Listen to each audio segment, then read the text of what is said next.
view satellite image of any date in Google Earth mobile app. If you're wondering how to view satellite image of any date in Google Earth mobile app, well, you've come to the right place. Let's get started.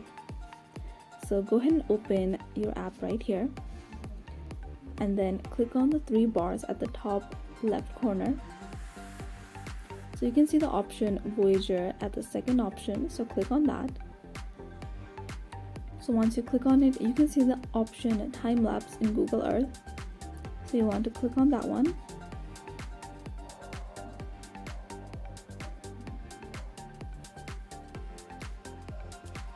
So here you can click which location you want to see in the date that you want to see. And you can also go to featured locations, and if you want to look at different agriculture or deforestation locations, you can click on that.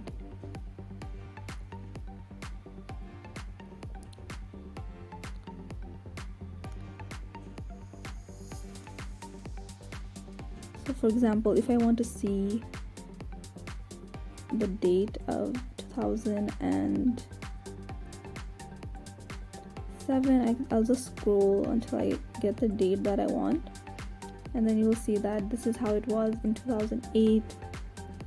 If you just scroll, you can see that this is how it was in 2009. And if you want to see from 2009 to 2020, you can just press this play button right here, and you can see the change happening. So that is how to view satellite image of any date in Google Earth mobile app.